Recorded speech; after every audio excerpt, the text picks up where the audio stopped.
I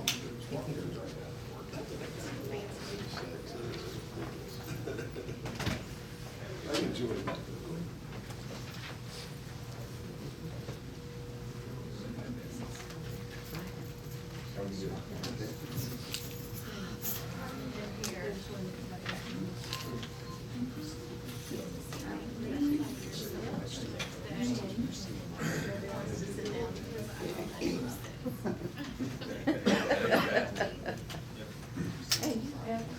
Good morning, everyone. On behalf of our Board of Trustees and President Roger Drake, we'd like to thank the media for coming today and everyone else for coming out this morning as we begin the next chapter in our university and, more important, specifically our new chapter in CMU Eagle football. As we begin the journey, I would like to remind everyone of our vision and our expectations of our football program moving forward. With our university having an enrollment of 1,100, our football program makes up 12% of our undergraduate enrollment. Include marching band and spirit squad with that, the total student enrollment surrounding the football program is around 25%. In addition, everyone knows the university that has a successful program, the donations and the prospect of new students increase with a successful football program. As I indicated in our university press release, our goal is to have a competitive intercollegiate athletic program from top to bottom, but more specifically, a consistent winning football program. In order to have a first-class program on and off the field, we are adopting a phrase moving forward. This is not only for the football program, it's for our entire university. It only takes everything we've got. The university is 100% committed to having a first-class football program, and again, more importantly, a winning, consistent football program. And finally, as we're looking forward, we would like to make sure everyone realizes that President Drake, AD Brian Spielmeyer, and I outlined some expectations when we were hiring a new coach. We wanted a coach that had multiple years of success on different levels throughout a university program. We wanted a coach that was extremely organized, a disciplinarian, and had knowledge of all phases of the game. We wanted a coach that could connect with student athletes, parents, faculty and staff, current supporters, and future supporters. We wanted a highly successful recruiter with connections to bring in the best talent possible. We wanted a coach that understood the vision and mission of university at Central Methodist, the importance of academics, social responsibility, and the importance of our freshman and sophomore program, that they must have an enjoyable experience their first 2 years. We also wanted a coach that understood that a half-day work day is not 4 hours, it's 12 hours. We wanted a coach that could assemble a seasoned, knowledgeable, energetic staff. And lastly, we wanted a winner. At this time, I would like to introduce our athletic director to make the formal announcement of our next head football coach, Mr. Brian Spielmeyer. Thank you. I would like to thank everyone for coming today, and also especially our friends in the media who came out. It was a very exciting day for CMU athletics. We had a lot of candidates from every level of college football, many qualified, extremely qualified high school coaches who also applied.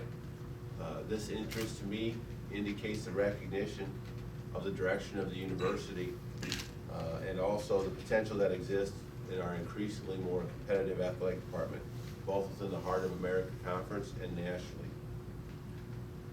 Our choice has strong experience at the NAIA level and the NCAA Division II level.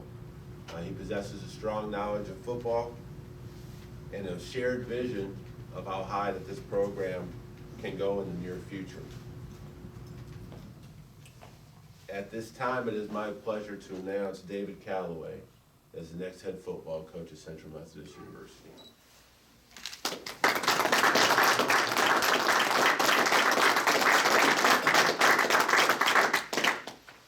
First of all, I'd like to thank Dr. Drake Mr. Ken Oliver, Mr. Brian Spielbauer, for appointing me the head football coach at Central Methodist University. I'm just excited about the opportunity and just can't wait to start the process. That's about it for me for an opening statement. Do we have any questions? Coach, just what are some of the goals you have in taking over as head coach here at Central Methodist? First of all, the first goal is just to make sure that our guys understand the importance of accountability. You know, that's the first thing we'll work on.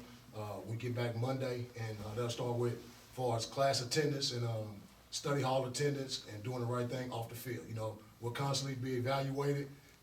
As in any profession, you're constantly evaluated. They need to understand the importance of that moving forward, not just from a football standpoint, but moving forward in life. You know, we got to understand how to be accountable, and then next, understand how to be competitive. Because, you know, you got to compete, not just on the football field, but you got to compete when you're getting ready for a job interview. You got to compete when you're getting ready for an exam, as far as getting ready to take a test. So those are some of the things that we'll work on initially out the gate.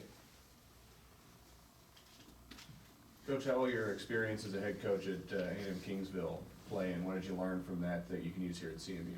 Well, the primary thing that I learned is I've been a defense coordinator for the majority of my coaching career, and I think one of the things that I had a hard problem as a head coach at Kingsville at that time was trying to coach with aggression.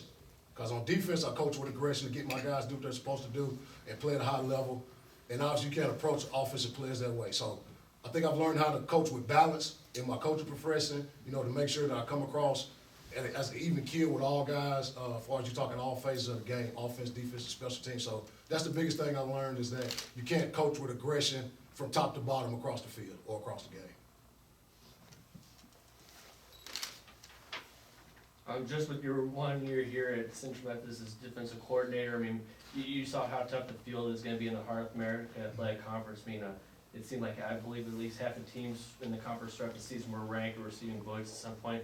What's it going to take to be successful and climb into the upper echelon of the conference? Well, first of all, it's going to take competition from within. You know, competition breeds success. We got to understand that we have to get better as a team first. You know, then we'll worry about what's going on with the conference. But we have to get better starting Monday as far as attendance in class, study hall, and make sure we make a strong finish in the classroom right now. And then we'll focus on what we need to do on the football field. What are you looking at in terms of the recruiting process? You're still fairly early on, obviously the season just came to an end, but what are some priorities that you've set out for your staff and yourself in recruiting? Well, recruiting is not early on, it's 365. Even on holidays, you know, you got to go out and find players, especially in the NAIA level, because there's no really commitment from kids. They have a lot of options up until the time they arrive on campus, so you got to make sure you keep a thumb on everybody. What we plan to do recruiting-wise is work inside out. What I mean by that is start here at Fayette and work from here out, moving and recruit nationwide. With the access of internet and different ways to view film and contact people, you know, we just got to do our due diligence and try to find the guys that's the right fit as far as a student athlete for Central Methodist University. You know, this university is not for everybody, we understand that, and we got to find the right kids that can come here and be successful, and they want to be successful, and they want to be here for 4 years or however long it takes them to graduate. You feel like your experience in Texas can help you get some of that rich talent pool from that state? I just find football players. They can come from wherever. You know, as long as they're eligible and they can meet what we want to do criteria-wise, they can play here. It's not necessarily, I mean, some good football in Texas, but some good football in Missouri, some good football in Alaska. We got some players from there, some good football in the Bahamas. Just got some players from there. We recruit some kids from Australia. So I'm looking for football players. If you know one, let me know. So you do have those 2 years of experience at Texas A&M Kingsville. What's kind of something you're taking from that experience as you move on to this coaching position here? Well, it's not just that experience. You know, I've been blessed and fortunate to be around college football my entire career, which has been an enjoyment for me. I've taken experiences from all different coaches. You know, took a lot of experience from Ross Ailes, who was the first person to hire me up at Hastings College, and just taught me how to be organized and how to connect with people. And Ian Roberts, who was a coach up there for 35 years, never coached anywhere else but Hastings College, and he taught me a lot of how to connect with people and players. So I take a lot of experience from different areas, you know. And first thing I learned from Coach Johnson at Lance University was how to, again, deal with people in administration and understand that people need to understand that you care for that you have to care for them before they're going to play for you. And I got to do a good job earning our guys' trust and respect and knowing that I'm gonna be there for them, even in the tough times, you know, so I think I learned from a lot of different places, not just Kingsville.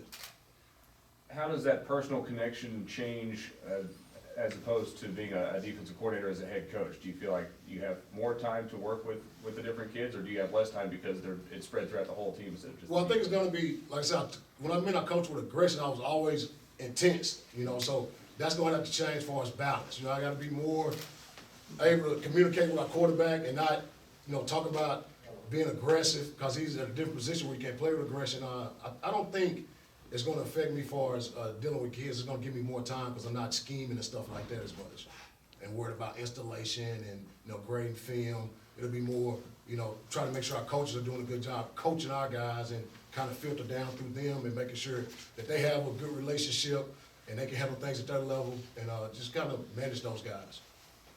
As you said, most of your career has been on the defensive side of the ball and in your coaching career.